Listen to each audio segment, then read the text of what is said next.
I'm going to throw it back to Tay with a little LSU football injury report. Yeah, interim coach Frank Wilson met with the media yesterday, and he had two pretty significant injuries. So we know about Whit Weeks. He's still battling that ankle injury. He's missed past 2 games. He's questionable. It says he is like a full game time decision. He said, we'll get him out there actually today, see what he can do, kind of measure where he's at. And it's kind of a pain tolerance thing for him at this point. But then he also mentioned Carius Curne, who, if you remember, got hurt late in that game against Texas A&M.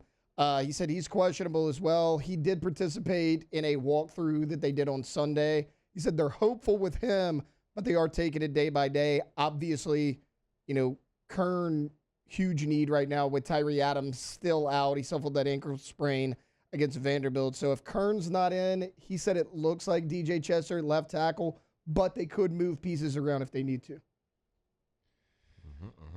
Oh.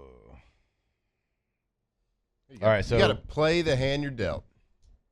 Take the Whit Weeks piece first. Obviously, like, you just desperately need him back in the middle of your defense. He's not only your best player. I mean, he's the guy that brings the juice. He's the guy that he's your emotional leader out there. Yeah, and he kind of solidifies so many different things for you.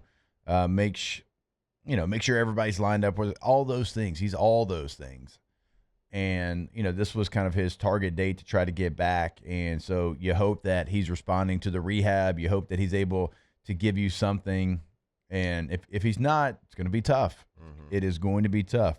We've seen what it looks like without him in the middle of your defense. It's not, it's not like you're just missing some guy. You're missing a All-American linebacker in the middle of your defense, going against a top 5 team in the country. Yeah, and you're not just going to replace that. Now, when people do have to step in, they've proven like the defense doesn't like fall off like tremendously. Of course, we had a bad game against A&M. But what he brings is that he's a spiritual, emotional leader, that defense, arguably the entire team. And when he's out there, there's a different feel to it, right? We saw him at the A&M game trying to get everybody hyped up and energized and excited on the sideline.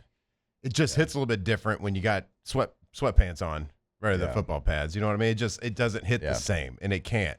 So it would be a huge boost. I mean, even if he can get out there 50% of the snap, something like that, just get him out on the field a little bit, just to change the emotions, the feel of that game, the energy levels. Even if he can't play 100% of the snaps like he normally would, can he play in some capacity? Can he be in the pads in some capacity to get that emotional response back? Because he is undoubtedly that leader and that vocal leader on the defense. And a team that, like, when they're clicking, a defense when they're clicking, they can be electric. They can be explosive. They can be playmaking. They can be disruptive. They can be confusing. They can fly around. But if they don't play with that 100% hair on fire energy that I believe Whit Weeks is a big part of bringing to everybody, all 11 out on the field, then they're not as good of a defense. So I think if you can get him, like, emotionally, if you can get him out there even a little bit, even if he's not 100% full go, I think it would be a big, big boost to your defense. Yeah, and it's something that it's just been glaring. Just the attention to detail, because you've got some guys playing their butts off in the back end that have really, they've made really the plays. Saved this defense. They've saved the last a couple lot. of weeks. They've made up for a lot of deficiencies. I mean, A.J. Halsey's like, I think it was like 38 tackles the last 3 games. Something like that. Now, like, he's doing everything he can, but also you don't want your safety to have 38 tackles in 3 games. It means they're getting to that second level. Like, he's stopping touchdowns from the far hash on the sideline. Yeah. And, like, hitting these guys, and they're flying 5 yards out of bounds. Right. Like, flying 100% full. Like, if we can get everybody playing at that level, and I'm not saying they're not. Of course, like, it's going to look different when AJ's running than like but a he's given the effort, but he's also in the right spot. Yeah, he's doing what he's supposed to be doing. Yep. You're not getting that at every level. He's doing his job to the fullest. Yes. Plus other people, plus he's making up for other deficiencies. Yeah, which is what good safeties do. That's your job as a safety, is to kind of make up the difference. But can you imagine what it'd be like if your linebacker was in the right spot? Imagine what it'd be like if you did. Be a whole lot cooler. So, like, that's what we're talking about, is like, it's not even an effort. Well, some of it is, actually. I'm not going to sugarcoat it. Some of it is. A lot of it's effort. I mean, we picked it out last week. Yeah, and we put it out there, and we put it on the website. You can check that out, LouisianaSports.net. Ew. But it's that, and then also trying to do somebody else's job before you do your job. When we say Halsey's doing somebody else's job, he's doing his job, and then after he does his job and it hits the fan, then he goes and covers up for somebody else. That's a big difference between you trying to do somebody else's job before you take care of your job. And he's doing it pretty damn well. And they all are. That whole back end.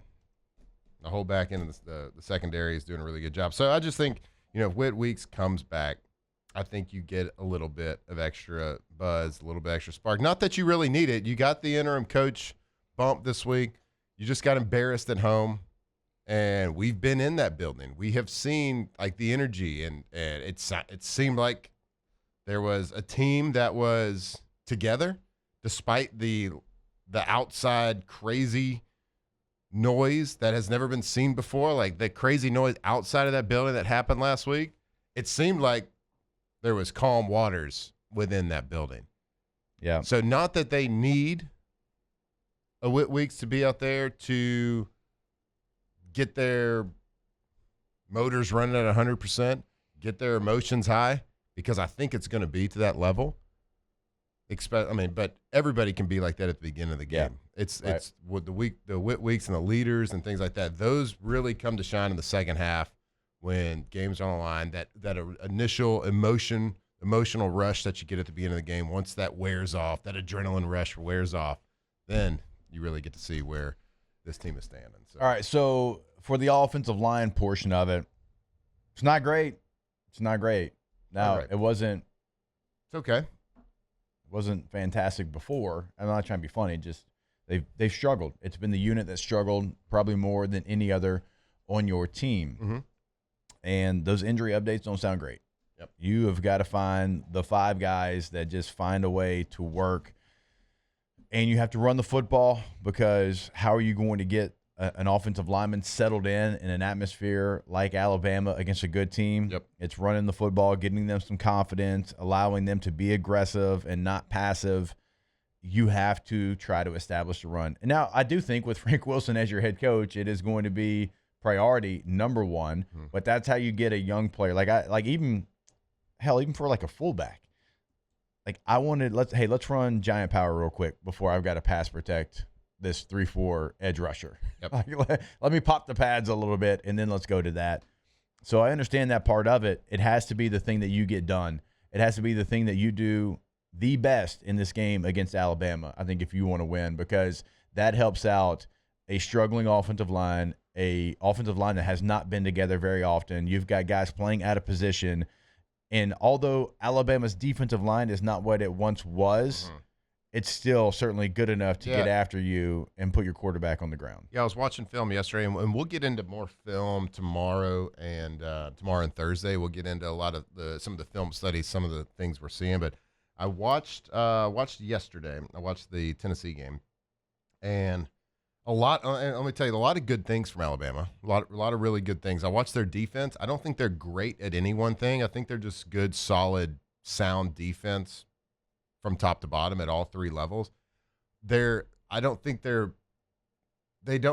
strike a big fear factor in the pass rush standpoint. Number 42 for them, I think Yanza Pierre, I believe, is his name, defensive end. I think he might be listed as a linebacker, but plays defensive end. He is their best pass rusher, and he's got 4 sacks on the year. Yeah. So that, I think, is tied for like 17th or 16th, like tied with like 10 or 15 other people in the SEC. So they don't have this just kick-ass pass rusher that you have to fear. Now, he is a good player, and he plays with a high motor, and he can be disruptive, but he just hasn't gotten home a lot. He's come on in the last couple of games, I think. Yeah. I think he might have had 2 sacks against Tennessee, I believe. So half of his sacks came in one game, I believe. So they don't have like this one. So that's one bright spot for us. Yeah, our offensive line room hasn't been great in pass protection all around, but I also believe that they hadn't been put in a position to be the best offensive line they can be. In the running game, they certainly haven't. Yeah. And when they have, which is last game in the first half, they did pretty damn good. Yeah.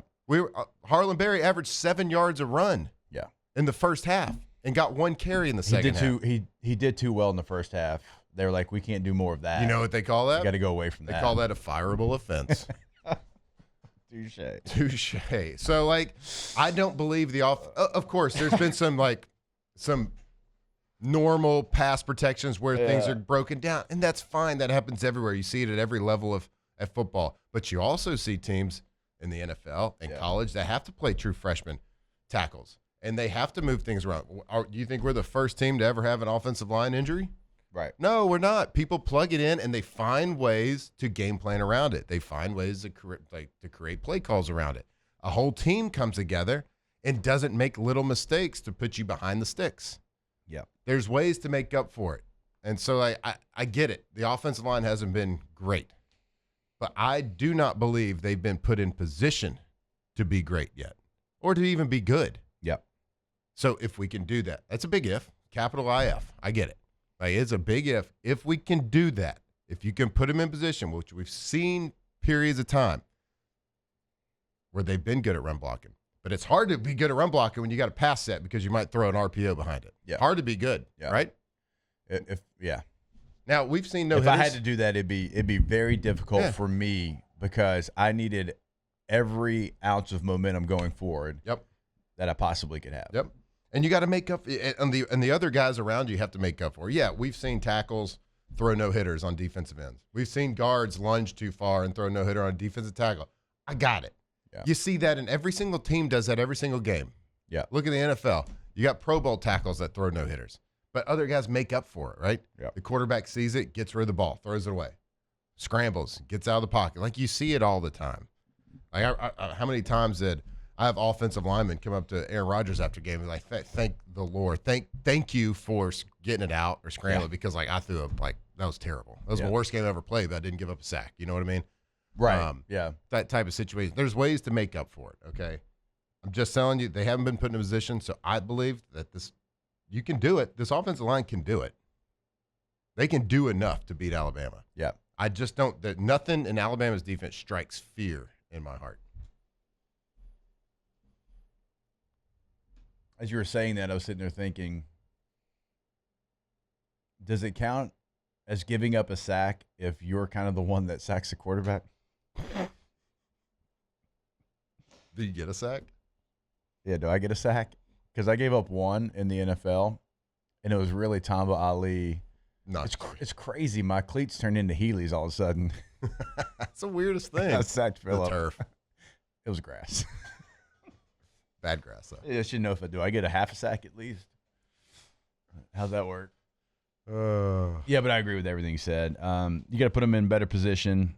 You have to establish the run game. You've got a young running back right now that's seeing it as well as anybody, truly. Like, you watch the tape, you watch the end zone copy, his vision's been incredible. His patience has been incredible. He is ready to burst onto the scene in a big way. This could be the game. Help your young guys out.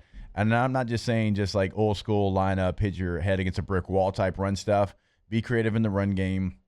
Throw different looks at them. Be gap scheme. Be inside, outside zone. Whatever it might be. Hell, throw a toss crack in there. You haven't done a single toss crack this year at all. It's okay to be diverse in the run game. If I pulled up the top 15 teams in the run game in the country, it would not just be inside zone 60% of the time. It would be seriously like spread out amongst like 4 or 5 different runs. That's what the best run teams in the country do outside of the service academies. But even the service academies will have different variations of what they do. Don't be predictable. Spread it out and have some runs.